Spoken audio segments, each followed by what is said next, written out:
Bonjour à tous, bienvenue dans cet épisode de Pourquoi Padré. Aujourd'hui, c'est Eugénie qui nous pose une question. Elle nous écrit « Un des piliers du mariage est la liberté, mais se marier et avoir des enfants, n'est-ce pas renoncer à une partie de sa liberté ?» Et je trouve que cette question est particulièrement intéressante. Merci Eugénie.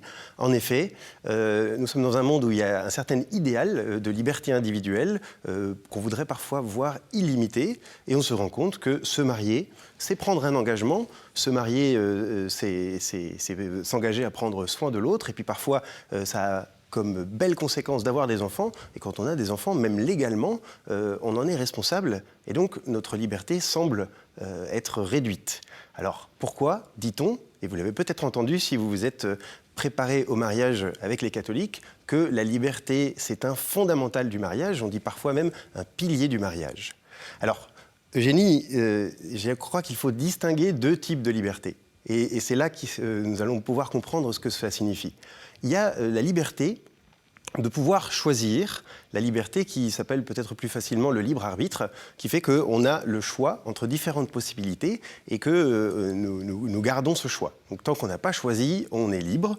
Et il est vrai que lorsque l'on veut se marier, il est important de ne pas avoir de contraintes extérieures, de pouvoir choisir librement la voie dans laquelle on s'engage. Mais en réalité, il y a un autre type de liberté. Une liberté qui est peut-être plus profonde, qui est celle qui vient ensuite, une fois qu'on s'est engagé. La liberté qui consiste à dire, plus une liberté de faire quelque chose, mais une liberté pour être.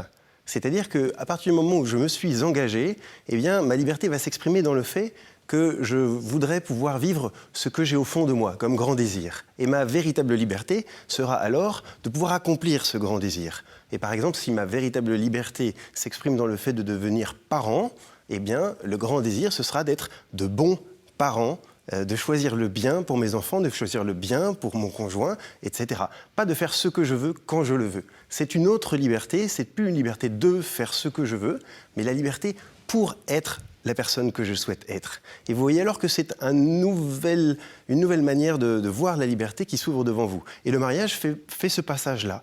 Nous devons avoir la liberté de nous marier avant de nous marier. Et une fois qu'on est marié, eh bien, on déploie sa liberté parce qu'on devient celui qu'on veut être. Une épouse, un époux, un père attentif, une mère attentionnée, etc.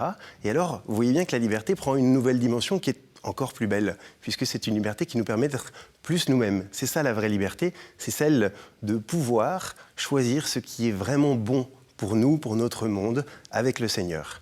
Alors dans ce sens, effectivement, le mariage va nous rendre encore plus libres, puisqu'il nous permettra d'être encore plus nous-mêmes.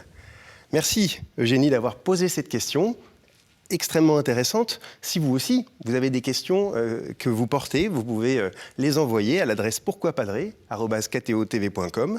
Vous pouvez aussi nous rejoindre sur le réseau avec le hashtag pourquoipadré et puis aussi retrouver chacune de nos vidéos sur ktotv.com. À bientôt.